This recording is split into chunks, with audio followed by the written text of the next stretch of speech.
Pertama, kita mengutuk keras serangan yang dilakukan terhadap penjaga perdamaian dan hal ini UNIFIL. Kemudian kita juga menuntut supaya dilakukan investigasi menyeluruh karena ini adalah misi penjaga perdamaian. Oleh karena itu hal seperti ini ya, kalau kita ngomong tidak seharusnya terjadi, tetapi kenyataannya ini terjadi.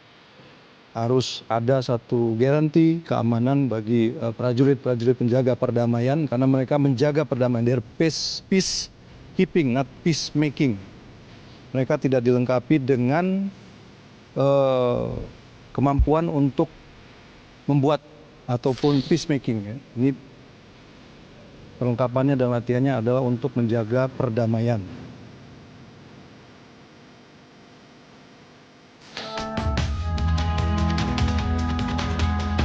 Jaga moral prajurit yang ada di sana tetap melaksanakan pengamanan lingkaran, masuk ke bunker-bunker, dan tidak ada kegiatan lagi keluar. Menjaga moral prajurit supaya tetap semangat. Ya. Masih tugas. Siap, dilaksanakan Panglima. Tetap Terima semangat. kasih atas arahannya. Kami Ya. sampaikan salam Panglima kepada seluruh prajurit. Siap. Oke, Garuda. Garuda, prima.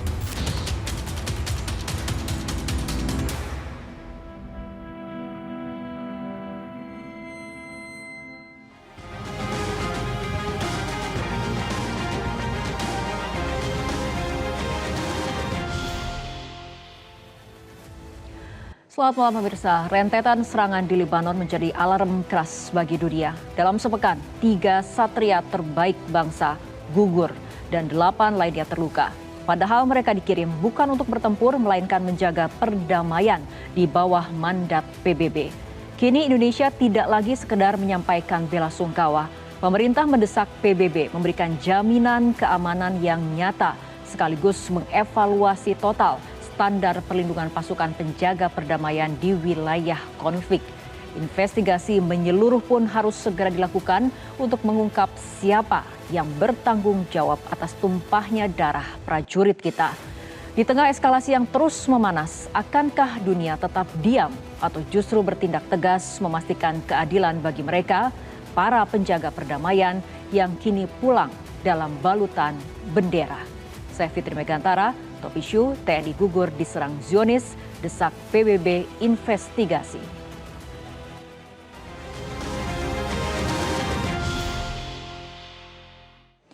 Pemirsa, untuk membahas topik untuk malam hari ini telah bergabung bersama kami narasumber di studio Metro TV. Ada mantan personil pasukan sementara PBB di Lebanon UNIFIL tahun 2010-2011, Serma Purnawirawan Muhtar Effendi.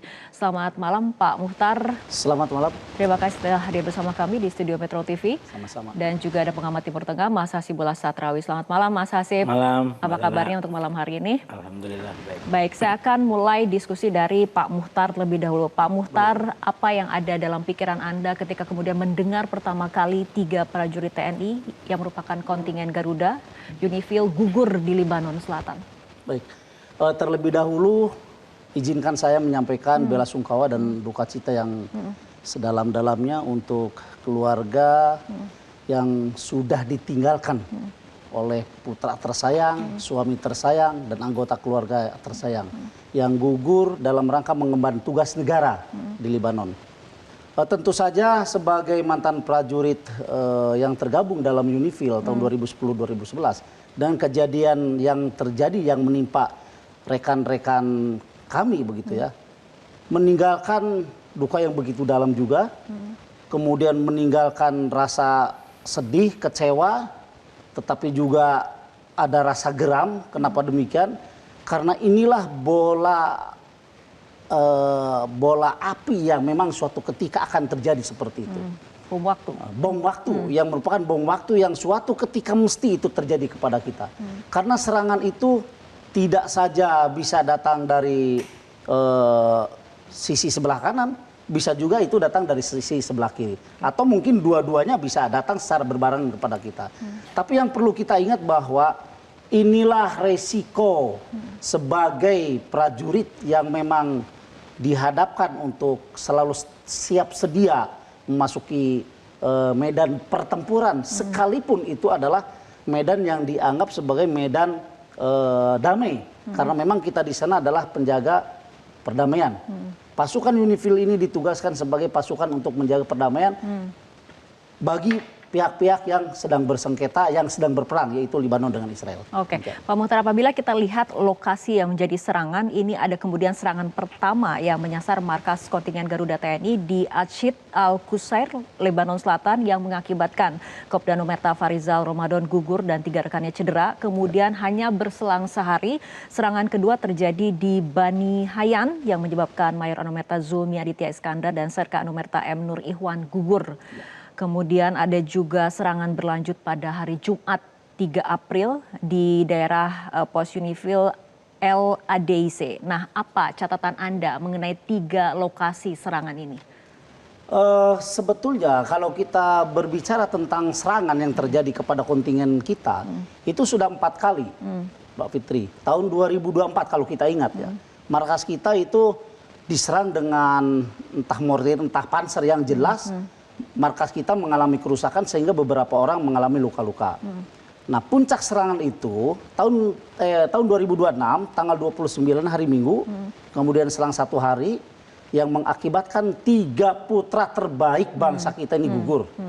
Kemudian juga kemarin berita yang terhangat itu bahwa pasukan kita juga diserang di Al-Adaise, yang memang kalau kita lihat secara geografis, kita ini berada di wilayah Atshid Al-Qusair. Ya. Di mana Atshid Al-Qusair ini kalau tarik garis lurus kepada Blue Line, itu kurang lebih perjalanan 25 sampai 30 menit. Ya. Blue Line adalah pos penjaga perdamaian permanen. Ya, betul. Jadi markas kita atau kontingen kita itu menempatkan pos-pos pemantauannya di Blue Line tersebut. Dan memang setiap kontingen PBB memasang pos pemantauannya di Blue Line. Nah, kebetulan kita juga memang seperti itu dan itulah yang ditugaskan oleh UNIFIL kepada kita. Sementara Al-Adaise itu memang wilayah yang sangat-sangat berdekatan dengan Blue Line. Nah, Bani Hayan kalau saya boleh petakan gitu ya, antara Atshid Al-Qusair dengan Bani Hayan itu merupakan wilayah yang menjadi perantara dengan wilayah yang kita bina. Karena begini, kalau saya jelaskan secara geografis itu, kita berada di Atshid Al-Qusair, tetapi wilayah binaan kita dikasih tugas dan kewenangan oleh UNIFIL untuk membina 3 wilayah, Khabrika, Tulin, sama Asawane. Nah, dari 3 wilayah itu ke markas kita itu jaraknya kalau ditempuh perjalanan itu kurang lebih 1 jam. Ya, 1 jaman lah gitu ya. Nah, sementara Bani Hayan itu terletak di antara markas kita dengan 3 wilayah tersebut. Jadi kalau kita lihat letak geografis seperti itu, kemudian ada alasan bahwa serangan yang datang atau masuk ke markas kita itu ditujukan kepada Hizbullah, itu menurut saya kebohongan besar. Kenapa demikian? 3 wilayah yang kita bina itu adalah wilayah konsentrasinya tentara Hizbullah. Diulangi, di wilayah mana yang merupakan konsentrasi Hizbullah? Khabrika, Tulin, dan Asawane. Yang menjadi binaan Indonesia? Ya, yang menjadi binaan Indonesia. Itu tempat konsentrasinya tentara Hizbullah di sana. Sementara yang diserang? Tetapi letaknya kan jauh dengan markas kita. Tetapi yang diserang kan markas kita. Jadi bagaimana mungkin wilayah tempat konsentrasi Hizbullah di sebelah sana kemudian tiba-tiba ada serangan ke markas kita, alasannya ini untuk merespon atau menyerang Hizbullah. Saya yang berada di lapangan itu kan sangat tidak memungkinkan seperti itu. Gitu. Kecuali kalau memang kontingen kita lah yang ditarget. Supaya apa? Supaya tidak ada lagi mungkin markas Indonesia di sana sebagai pasukan UNIFIL, sehingga dengan leluasa pihak Israel nanti melakukan ekspansi dalam artian melangkahi Blue Line. Ini pendapat saya sebagai prajurit yang memang ada di lapangan pada saat itu. Oke, Mas Hasibullah, prajurit TNI yang gugur, apakah collateral damage dari konflik antara Israel dan Hizbullah atau memang menjadi target dan serangan? Ya, untuk menjawab pertanyaannya Mbak Fitri, saya ingin memberikan 2 hal sebagai konteks barangkali dan bisa menjelaskan nanti di mana letak daripada pertanyaan Mbak Fitri tadi. Yang pertama, kalau kita lihat situasi global sekarang, terus terang kita berada dalam kekhawatiran yang semakin besar karena katakanlah instrumen hukum, kemudian lembaga-lembaga internasional yang menjadi garansi bagi tegaknya katakanlah sistem di PBB Perserikatan Bangsa-Bangsa di mana ada aturan yang jelas, itu kemudian mulai ada upaya-upaya yang sangat serius paling tidak mengabaikan seruan-seruan dan ketentuan yang ada di situ. Sehingga ada dan tidak adanya lembaga-lembaga ini seakan-akan tidak ada gunanya. Kalau dalam bahasa Arab biasa dikenal dengan istilah wujuduhu ka'adamihi. Jadi ketika udah seperti ini kan sekarang apa gunanya PBB? Itu kan seakan-akan sudah nggak ada gunanya. Karena sekali lagi ada instrumen, ada lembaga tapi seakan-akan sudah disfungsi. Ini satu konteks yang harus kita baca dan kebetulan upaya untuk katakanlah mengabaikan daripada lembaga-lembaga internasional ini melibatkan aktor-aktor yang sekarang terlibat di dalam peperangan tidak terkecuali yang terjadi di Libanon atau di sekitar Libanon yaitu Israel dengan kelompok-kelompok di situ. Dan yang kedua konteks yang ingin saya sampaikan adalah bahwa memang terutama semenjak Hizbullah melibatkan diri dalam perang dengan Iran, maka ada kesempatan bagi Israel yang cukup besar, satu untuk mewujudkan apa yang disebut sebagai Gaza kedua. Ya. Jadi dia ingin menghancurkan sebagaimana Gaza telah dihancurkan dan sekarang Libanon sudah mulai terbuka. Dan yang kedua, nah ini yang menjadi konteksnya juga, Israel terutama di bawah Netanyahu menginginkan terwujudnya yang disebut sebagai visi Israel Raya, di mana teritorinya tidak hanya kepada di wilayah Israel dan Palestina sekarang, tapi juga bisa mencakup ke Libanon dan di negara-negara lain. Nah oleh karena itu kalau kita baca apa yang terjadi di katakanlah di sekitar pasukan kita dalam dua konteks perkembangan tadi, maka jelas menurut saya arahnya kemana. Arahnya saya selalu sampaikan paling tidak ini bisa dipahami sejenis provokasi. Entah ini memang dipastikan dilakukan oleh Israel ataupun dilakukan oleh sebelah kalau kata Pak Muhtar tadi. Karena ini adalah wilayah konflik. Jadi tapi jelas menurut saya siapapun pelakunya ini memang menargetkan Indonesia bisa dipahami sebagai bentuk provokasi. Apalagi Indonesia selama ini konsisten dengan katakanlah kebijakan politik luar negeri yang bebas aktif ya, yang ingin berteman dengan semua. Dan itu katakanlah di wilayahnya Pak Prabowo ini, kekuasaannya beliau diimplementasikan dengan mengunjungi seluruh simpul-simpul kuasa. Dimulai dari Cina, kemudian ke Rusia, kemudian ke Amerika, kemudian ke Eropa, semua datang. Walaupun setelah terjadi BOP itu seakan-akan opini terbentuk ini hanya pro BOP. Padahal kalau kita baca view-nya semua, itu sama-sama didatengin, sama-sama dideketin sebagai upaya tadi bahwa Indonesia ingin dekat dengan semua, ingin berteman dengan semua. Dan Presiden selalu sampaikan satu musuh terlalu banyak, kemudian satu teman terlalu sedikit. Itu menurut saya filosofi yang sekali lagi indah disampaikan, tapi ketika mau dipraktekkan ada sesuatu yang menjadi tantangan karena apalagi kita bicara Timur Tengah. Timur Tengah itu jangankan yang memang pro perang, yang pro perdamaian itu bisa ditarget untuk menjadi sebuah target operasi yang akhirnya misi perdamaiannya terganggu dan itu sudah banyak terjadi dari dulu sampai sekarang. Oke, saya akan bergeser ke Pak Muhtar. Pak Muhtar mungkin bisa melihat layar kaca. Kita lihat ada video mengenai Blue Line itu sendiri. Mungkin bisa Anda ceritakan mengenai wilayah ini sambil kemudian juga mungkin bisa menjelaskan mengenai pasukan penjaga perdamaian sendiri, Pak Muhtar. Ini secara teknis perlengkapan ataupun perbekalan yang dimiliki oleh pasukan penjaga perdamaian ini seperti apa? Apakah kemudian hanya dibekali memang untuk situasi menjaga perdamaian ataukah juga dibekali untuk situasi memaksakan perdamaian dengan kekuatan militer? Apakah kemudian peacekeeper ataupun peacemaking juga kemudian dibekali seperti itu, Pak Muhtar? Pada prinsipnya seluruh personil peacemaker itu dibekali untuk bagaimana caranya mereka siap di war zone, di daerah pertempuran. Tetapi apa yang kita bawa, apa yang siapkan perlengkapan itu untuk kita, itu kita tidak bisa gunakan sebagai pasukan tempur yang berhadapan dengan musuh ya.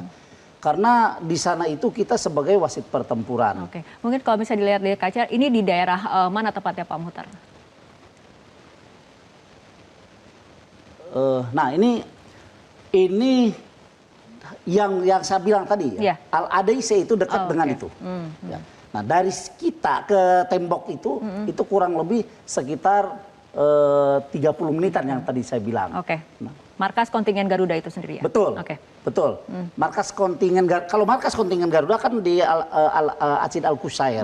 Tetapi pos-pos pengamanan dan pemantau daripada batalion kita atau markas kita itu ada di sekitaran tembok-tembok itu. Begitu. Baik. Kembali pada perbekalan itu sendiri Pak Muhtar. Ya. Yang tadi saya sampaikan bahwa kita ini dibekali selayaknya seorang prajurit yang akan masuk ke wilayah pertempuran.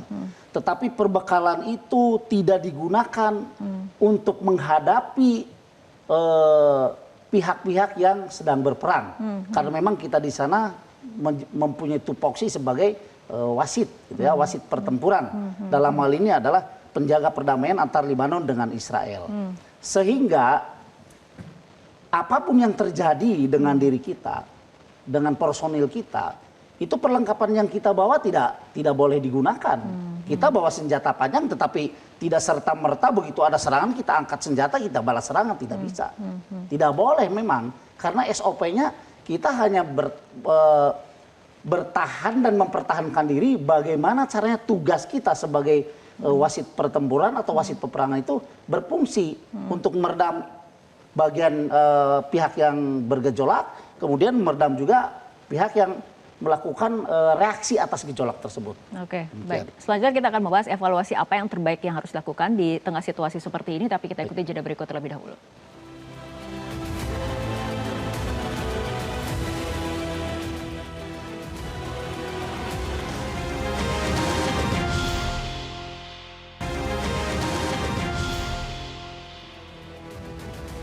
Pemirsa, kita akan kembali lanjutkan diskusi.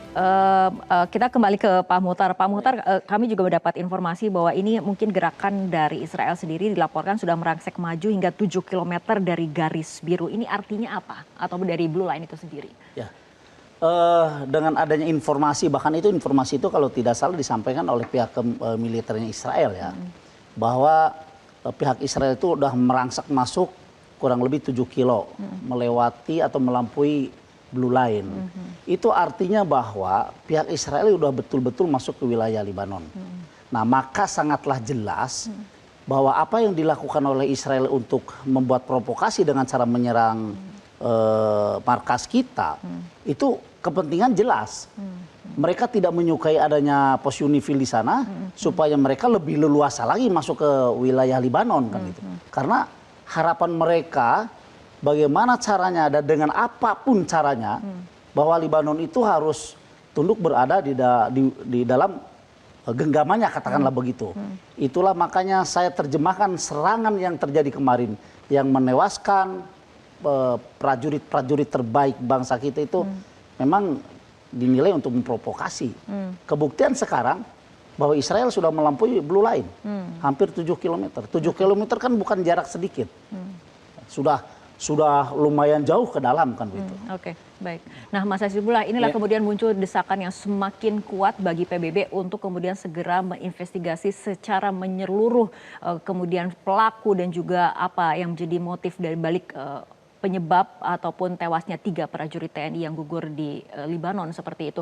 Bagaimana caranya tapi agar kemudian investigasi itu betul-betul terbuka, transparan dan kemudian memang hasilnya seperti yang kita harapkan seperti itu, Mas Hasim? Iya, saya rasa memang kita juga harus realistis dan kita nggak ingin dilebih-lebihkan, tapi juga tidak ingin dikurang-kurangi.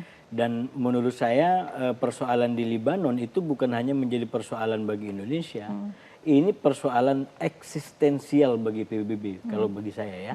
Jadi yang berkepentingan bukan hanya kita orang-orang Indonesia atau negara Indonesia, tapi justru PBB sebagai kelembagaan. Karena pasukan kita ada di situ, kemudian tentara-tentara lain ada di situ, tugasnya jelas di bawah mandat PBB. Tapi kan ada kekhawatiran investigasi ini apakah kemudian bisa mencari kebenaran atau justru menjadi ajang tarik-menarik negara-negara besar seperti itu? Persis, karena itu sekali lagi ini menjadi ujian bagi kiprah dan eksistensial PBB. Bagaimana dia bikin katakanlah tim investigasi yang transparan tadi, yang tidak diragukan oleh negara manapun, yang menunjukkan bahwa PBB punya marwah, termasuk ketika nanti menemukan pelakunya, memberikan sanksi, memberikan hukuman yang bisa memberikan efek jera, yang itu pada akhirnya membuat negara-negara di dunia ini masih komitmen dengan keberadaan PBB. Kalau sampai PBB tidak tegak dalam kondisi seperti ini, maka menurut saya yang dihantam bukan Indonesia sebenarnya. Karena Indonesia jelas ini di bawah mandat PBB. Tapi justru yang dihantam adalah eksistensial PBB. Nah oleh karena itu menurut saya dengan segala macam keadaan yang ada termasuk nilai-nilai kebangsaan kita, memang kita sendiri harus betul-betul komprehensif mengkaji dan membaca ini semua. Jangan hanya semata-mata emosi. Walaupun sekali lagi kita tahu ini peristiwa yang sangat emosional, ini peristiwa yang sangat berat bagi kita semua dan justru karena itu kita berharap ke depan ada pembelajaran yang jelas, sekaligus ada kayak semacam penghargaan ya. Saya kemarin waktu kedatangan 3 pahlawan ini di Metro juga di sini menyambut penting mengajak kita semua untuk menyambut 3 orang ini dengan semangat kepahlawanan dengan cara apapun. Silahkan kita punya cara masing-masing. Tapi jelas 3 saudara ini datang dan meninggal dalam keadaan bukan hanya tugas PBB, tapi betul-betul mewujudkan nilai bangsa, yaitu ikut serta dalam menjaga perdamaian dunia. Dan itu sekali lagi kalimat yang tidak hanya slogan kosong. Melalui keterlibatan kita dalam misi-misi internasional seperti ini, maka kalimat-kalimat itu diwujudkan secara nyata. Nah oleh karena itu sikap kita menurut saya juga harus mempertimbangkan satu aspek kebangsaan tadi. Dan yang kedua, dukungan kita kepada PBB. Gimana pun caranya kita dukung agar PBB tetap eksis, tetap ada dan tidak ditaklukkan oleh negara seperti Israel yang memang menginginkan tidak ada lagi hukum internasional karena mereka ingin bebas dari ketentuannya. Baik, Mas Hasib, bagaimana kemudian pandangan dari Komisi 1 DPR? Kita akan langsung menyapa anggota Komisi 1 DPR RI fraksi Partai PKB Bapak Oleh Soleh yang sudah bergabung melalui sambungan Zoom. Selamat malam, Pak Oleh. Selamat malam, Mbak. Baik Pak, dari DPR sendiri ataupun dari Komisi 1 sendiri bagaimana kemudian memandang masalah ini terutama untuk mendesak PBB segera melakukan investigasi, mengumumkan hasil investigasi terutama untuk kemudian menekan secara diplomatik untuk memastikan investigasi ini berjalan secara transparan bukan hanya kemudian ajang tarik-menarik antara negara besar, Pak Oleh. Kita harus bedah dulu ya, bahwasanya eskalasi Hizbullah dengan Israel ini penyebabnya adalah soal Hizbullah membela Iran. Dan Hizbullah juga sangat terluka. Ayatullah Khomeini sebagai figuritas yang mereka dambakan ini juga dibunuh oleh Israel. Nah, eskalasi perang antara Israel yang dibantu oleh Amerika kepada Iran, otomatis Hizbullah tidak akan diam. Nah, maka yang paling pokok adalah bukan investigasi siapa yang menyerang dan mencari alasan kenapa Israel menyerang UNFIL yang di dalamnya ada di Indonesia, bukan ke sana harusnya. Harusnya PBB beserta masyarakat internasional untuk terus melakukan sebuah pemaksaan saya rasa terhadap Israel, Amerika juga Iran untuk menghentikan perang.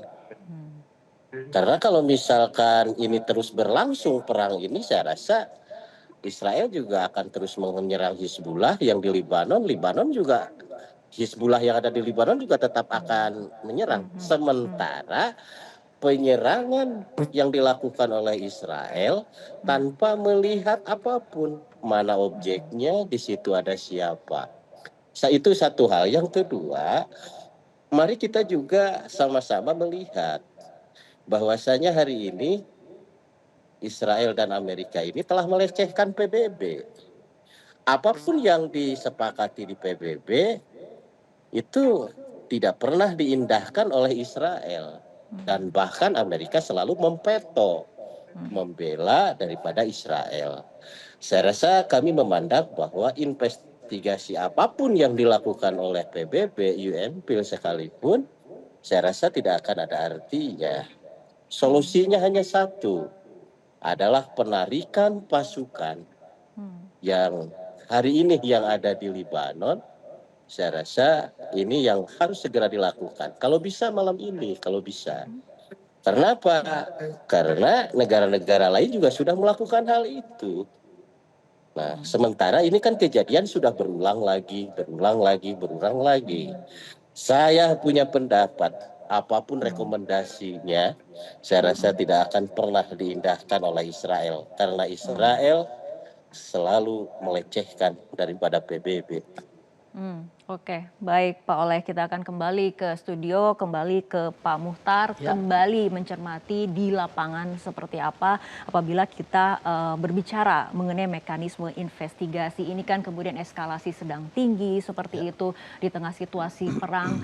Anda mungkin bisa menjelaskan bagaimana kesulitan ketika kemudian investigasi dilakukan ketika suasana perang seperti ini, terutama ketika kita harus kemudian mengungkap penyebab dari serangan yang mengakibatkan 3 prajurit TNI kita gugur. Baik, kalau kita berbicara tentang investigasi atas peristiwa gugurnya 3 putra terbaik bangsa kita, tentu saja ini tidak terlepas daripada adanya resolusi PBB nomor 1701 tanggal 11 Agustus 2006. Di mana di dalam resolusi itu disebutkan tentang adanya gencatan senjata. Nah, berarti investigasi yang harus dilakukan oleh PBB adalah kembali ke resolusi itu, memaksa pihak Israel untuk mentaati resolusi itu. Apalagi sekarang Israel kan melakukan serangan ke markas Indonesia. Berarti secara nyata dan tegas bisa dikatakan Israel melanggar resolusi yang sudah dibuat. Sehingga sangat diperlukan ketegasan PBB dalam hal ini untuk memaksa Israel mentaati resolusi itu. Jadi investigasi itu jangan diarahkan, menurut saya ya, jangan diarahkan kepada siapa yang bersalah dalam hal ini.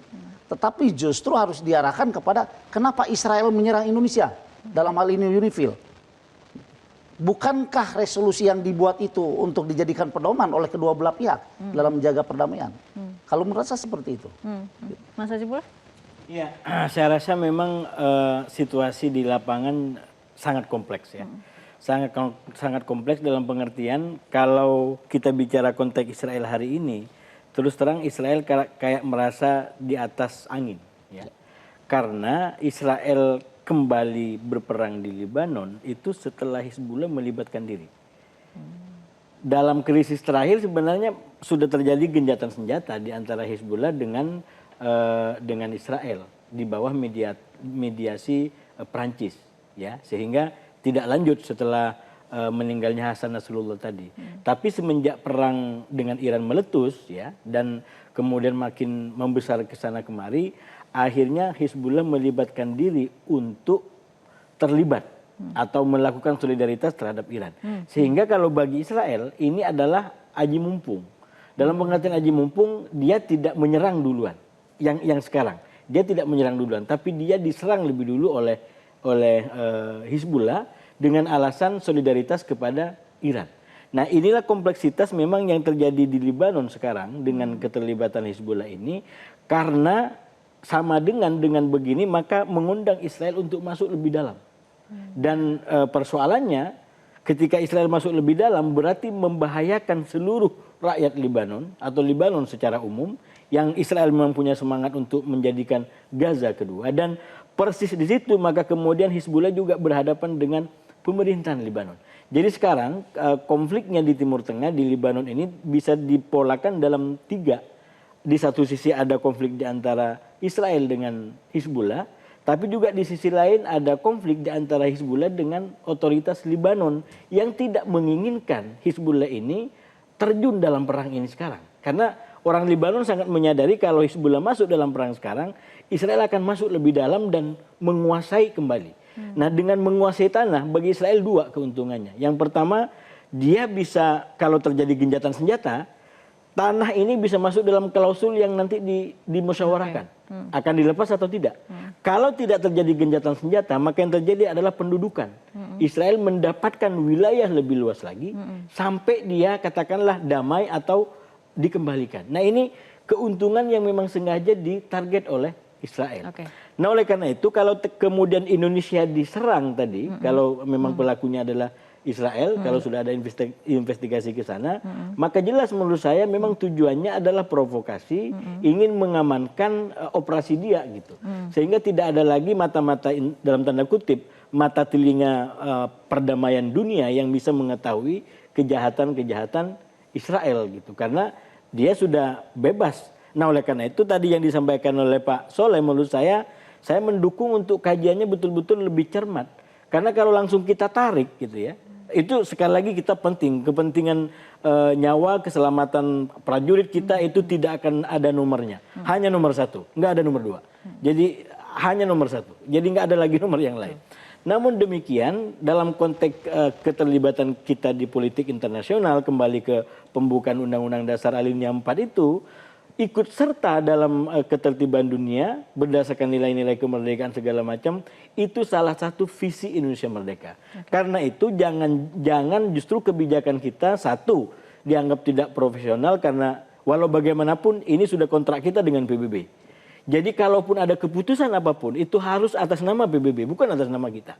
Walaupun kita yang mendorong gitu. Karena sekali lagi kita kontrak dengan PBB di situ. Dan yang kedua, jangan justru apa yang menjadi mimpi bagi kita untuk ikut serta dalam ketertiban dunia, terutama Israel yang memang ingin menjadi, katakanlah melakukan aksinya tanpa ada orang yang melihat, justru dia mendapatkan apa yang dia mau. Itu yang saya bilang tadi, ini sambil kita menyelam, dua yang kita dukung, nilai kebangsaan kita dukung, dan eksistensinya PBB kita dukung. Karena kalau kemudian tidak kita dukung PBB, dengan cara misalkan kita langsung ambil keputusan sepihak, sama dengan kita membuat PBB rontok di hadapan Israel. Jadi ini ibaratnya PBB sekarang rumah bagus besar tapi mulai mau rontok gara-gara katakanlah komitmen orang-orang di dalamnya, terutama Amerika dan anggota tetap Dewan Keamanan PBB yang tersandra oleh sistem veto. Sehingga mereka satu sama lain saling mengabaikan. Oke, baik Mas Hasibullah dan juga Pak Muhtar, kita akan lanjutkan kembali perbincangan, tapi kita ikuti jeda berikut terlebih dahulu.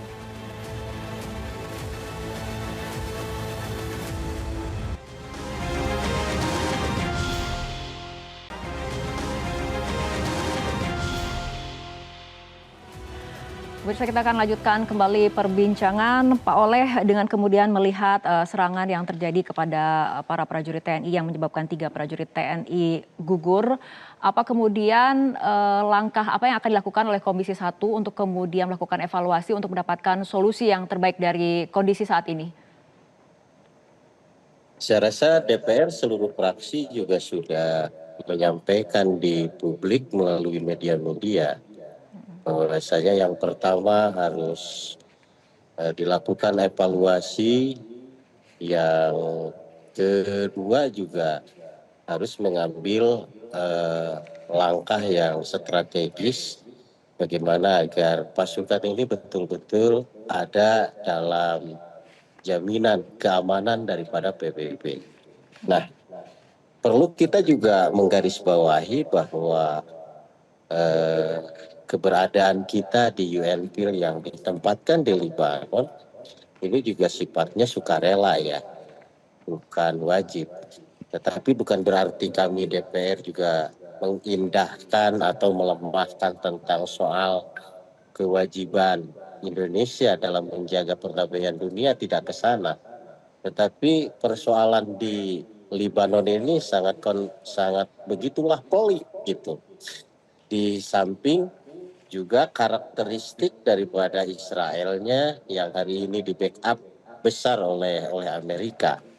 Nah, oleh sebab itu saya rasa solusi terbaik adalah sembari melakukan investigasi, walaupun hasil investigasi itu juga tidak akan diindahkan oleh Israel, maka selama perang masih bergejolak antara Iran dengan Israel yang didukung oleh Amerika, saya rasa lebih baik ditarik mundur dulu. Karena pada dasarnya penjaga perdamaian itu tadi, bahwa ini dia sebagai wasit, dia tidak bisa boleh mendukung satu pihak, dan dia juga tidak bisa menyerang. Sekalipun dia juga tidak bisa menyerang, dia juga hanya bisa mempertahankan dirinya dengan alat seadanya. Nah, oleh sebab itu saya rasa bukan berarti juga kita ingin melemahkan PBB, tidak di dalam hal ini. Tetapi ini sudah 2 kali kejadian. Satu kali kemarin sudah meninggal 3 orang, hari ini 3 orang lagi, lalu kita mau dibiarkan jumlah jiwa yang harus terus-menerus berkorban. Oh, ini perjuangan mulia, yes, perjuangan mulia, tapi lihat dulu sikonnya seperti apa. Nah, oleh sebab itu nggak ada lagi cara kalau menurut kami mundur dulu sejenak, kemudian setelah reda perang antara Israel dengan Iran, lalu kalau memang timingnya sudah bagus, saya rasa tidak ada salahnya dikirim kembali. Itu, Mbak. Saya rasa nggak ada solusi lain kalau menurut saya. Kalaupun ini harus diinvestigasi, hasil investigasinya pun tidak akan diindahkan oleh Israel maupun oleh Amerika. Oke, baik. Mas Hasibullah, tanggapannya? Ya, saya rasa poin-poinnya tadi jelas ya, bahwa ini tetap menyelamatkan nyawa, terutama prajurit kita. Itu poin yang paling penting bagi saya, dan sekali lagi itu nggak ada nomor lanjutannya, hanya nomor 1. Dan karena ini juga ada kaitannya dengan PBB, maka menurut saya memang harus itu disampaikan kepada pihak PBB untuk ini betul-betul menjadi perhatian gitu. Dan secara profesional menurut saya kita harus mendukung, kita harus mendesak agar PBB harus mengambil langkah-langkah yang dibutuhkan dalam waktu yang sesingkat-singkatnya. Karena memang tadi ini berkejaran dengan waktu, dengan perkembangan di lapangan yang makin hari, ini pertimbangannya, makin hari sepertinya akan makin berat. Terutama katakanlah kalau kita baca perang ini, sekarang perkembangannya di hari ke-38, katakanlah segera deal di antara Iran dengan Amerika, maka potensi tetap terbuka front di Lebanon itu lebih besar.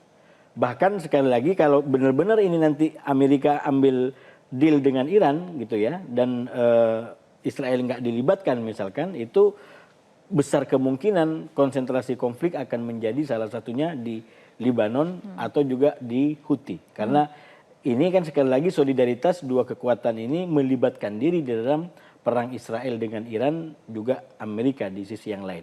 Jadi saya melihat konteks ke depan bisa ada potensi makin buruk, dan itu harus dijadikan atensi bagi kita semua agar PBB segera ambil tindakan yang dibutuhkan dan tidak perlu lagi ada korban-korban di lapangan. Oke, Pak Muhtar, Anda sebagai prajurit yang pernah terjun langsung di Lebanon dari tahun 2010-2011, apa sebetulnya yang diinginkan oleh para prajurit saat ini? Evaluasi seperti apa ataupun langkah yang paling rasional yang dibutuhkan oleh prajurit itu apa? Ya, sebelumnya saya sampaikan bahwa, atau saya menanggapi bahwa apa yang disampaikan oleh Pak Hasib itu bahwa keselamatan dan keamanan nyawa setiap prajurit itu memang tidak ada angkanya. Karena itu adalah yang paling utama. Bahwa prajurit kita yang melakukan tugas di Lebanon, pulang sekian, pergi sekian, pulang pun harus sekian. Tidak boleh kurang dari hitungan yang sudah diberikan oleh negara. Kemudian apa yang disampaikan oleh Pak Oleh juga saya sepakat bahwa pengiriman pasukan kita ke PBB itu adalah sifatnya sukarela dan hak bagi setiap negara yang tergabung dalam PBB. Tetapi yang satu yang perlu diingat oleh kita, bahwa dengan adanya peristiwa kemarin yang terjadi, yang menimpa pasukan kita yang ada di Lebanon, menurut saya itu hal yang tidak mungkin tiba-tiba ditarik sepihak saja.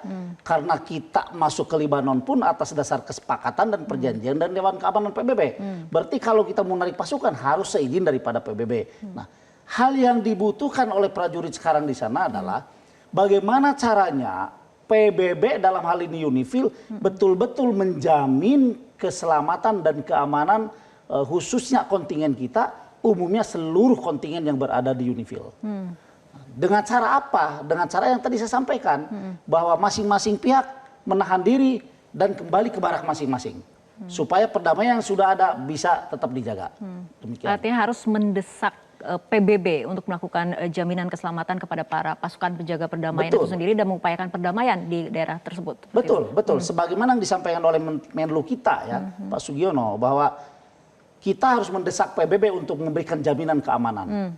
Karena kita ini adalah bukan pembuat perdamaian, tapi penjaga perdamaian. Oke. Nah, dan pemerintah kita yang disampaikan oleh Menlu itu memberikan tenggang waktu pada PBB. Kalau memang dalam sekian waktu PBB tidak bisa menjamin keamanan dan keselamatan prajurit kita yang ada di sana, ya mohon dengan dengan hormat kita harus undur diri dari PBB untuk dalam hal ini pengiriman pasukan. Karena misi-misi perdamaian itu bukan hanya mengirim pasukan saja, banyak misi yang bisa dilakukan oleh pemerintah Indonesia dalam rangka ikut melaksanakan ketertiban dunia. Misalkan menjadi juru damai bagi pihak yang bertikai atau berperang. Kemudian sekarang kalau kita tahu bahwa Indonesia ada PMPP. PMPP itu pusat misi pemeliharaan perdamaian. Di mana PMPP ini bertugas untuk melatih seluruh pasukan dari negara manapun yang akan bergabung dengan PBB. Itu itu diantaranya yang bisa kita lakukan untuk ikut serta dalam melaksanakan ketertiban dunia. Oke, Bapak-bapak, kita akan lanjutkan kembali perbincangan, tapi kita ikuti jeda berikut terlebih dahulu.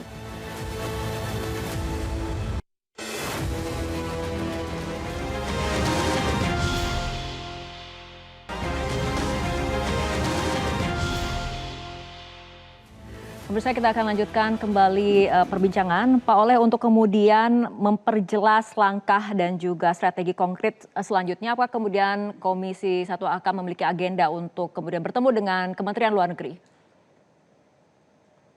Saya rasa ketemu tidak ketemu juga pasti Pak Presiden sudah mengambil langkah melalui Kemenlu dan diteruskan oleh perwakilan kita yang ada di di PBB. Nah, langkah ataupun tugas DPR itu hanya mengontrol, memberikan rekomendasi dan sekaligus akan memastikan bagaimana agar seluruh prajurit yang dikirim ke luar negeri dalam misi perdamaian ini harus betul-betul dipastikan keamanannya. Nah, jangan sampai ada korban lagi. Nah, saya sependapat kalau misalkan penarikan ini juga harus melalui PBB. Pasti melalui PBB. Hanya saja kalau kita terus-menerus fokus pada hasil investigasi untuk sekaligus memastikan bahwa ini adalah serangan brutal yang dilakukan oleh Israel. Kemudian kita juga berharap bahwasanya PBB akan menegur keras kepada Israel dan Amerika misalkan. Nah, selama ini kan sudah bertahun-tahun PBB tidak bisa apa-apa terhadap Israel, tidak bisa apa-apa juga kepada Amerika. Lalu hari ini mau mencoba lagi gitu.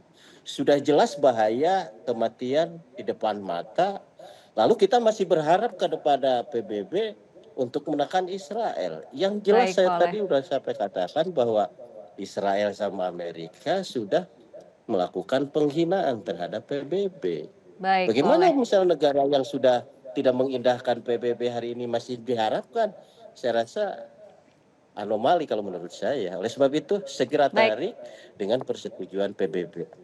Baik, Pak Oleh. Kembali kita akan ke studio, Mas Hasib. Ringkas saja seperti itu. Tadi sambil kita menunggu dan juga mendesak PBB melakukan investigasi, bagaimana kemudian memastikan seluruh prajurit dalam misi perdamaian dipastikan keamanan dan juga keselamatannya. Ringkas saja, Mas Hasib. Ya, yang pertama kalau ini ringkas menurut saya ini bukan salah PBB. Bukan juga salah kita sebagai bangsa, apalagi para prajurit yang begitu mulia menjalankan tugas-tugas ini. Tapi ini adalah salahnya orang-orang jahat, para pihak yang tidak pro perdamaian, yang ingin terus menumpahkan darah, ya. Baik itu Israel ataupun pihak lain, kalau ini belum dilakukan investigasi. Atau kalau sudah dipastikan ini Israel, ini adalah Israel. Nah, oleh karena itu menurut saya dalam konteks idealisme kita, kalau kita berpikir idealis ke depan, harus ada upaya-upaya yang kuat agar ini tidak terulang. Karena itu mungkin upaya untuk ke majelis umum, bahwa ini menjadi suara yang disampaikan menjadi tekanan gitu ya. Karena sekali lagi kalau semua negara mengambil sikap meninggalkan PBB ya hancur PBB. Karena sekali lagi PBB itu bukan siapa-siapa, dia adalah persatuan dari bangsa-bangsa ini. Jadi adanya PBB kalau masih ada anggota-anggota dengan semua nilai-nilai yang ada di situ. Oke, Nah oleh baik. karena itu penting menurut saya ini diambil langkah di tingkat yang lebih tinggi, katakanlah di majelis umum paling Baik. tidak dalam bentuk moral dan seruan di situ. Oke, mengenai moral kita berlanjut ke Pak Muhtar, apa yang harus dilakukan untuk menjaga moral para prajurit terutama yang masih berada di Lebanon Selatan? Baik, untuk seluruh keluarga tentu saja saya menghimbau jalin terus komunikasi dengan anggota keluarga yang masih berada di medan tugas di Lebanon. Sampaikan sama mereka bahwa seluruh keluarga bahkan seluruh rakyat Indonesia selalu mendoakan yang terbaik untuk prajurit-prajurit Indonesia yang ada di Lebanon. Kemudian untuk pemerintah kita desak terus PBB agar selalu memberikan tindakan tegas Baik. dan menegaskan kepada pihak-pihak yang memang selama ini selalu memprovokasi. Kemudian untuk prajuritnya sendiri ikuti SOP yang sudah ada. Karena itulah yang membuat kita aman di medan perang. Baik. Satu pesan boleh saya sampaikan. Baik, ringkas Terusus ini untuk Pak Presiden. Di satu sisi saya akui kehebatan Pak Prabowo sebagai komandan satuan yang dulu di mana saya berdinas. Baik. Tapi untuk isu Iran, Palestina, bahkan sekarang Lebanon, dan Israel beserta koalisinya Amerika, Baik. bicara yang lantang Jenderal. Oke, baik. Bahwa bicara yang lantang, kemudian terayakan kepada dunia, biar semua mata dunia terbelalak, biar semua telinga dunia terbuka, Baik. bahwa Indonesia sangat anti dengan penjajahan Oke, baik. apapun bentuk. Pak Muhtar, Mas Hasib dan juga Pak Oleh, terima kasih telah berbincang bersama kami malam hari ini. Pemirsa, selamat jalan 3 satria terbaik bangsa. Tugas mulia telah kau tunaikan dengan penuh kehormatan. Bagi prajurit yang terluka, lekaslah pulih dan kembali kuat. Dan yang tengah bertugas, semoga selalu selamat dalam lindungan. Doa kami akan selalu menyertai kini, esok, dan selamanya. Saya Fitri Megantara, sampai jumpa.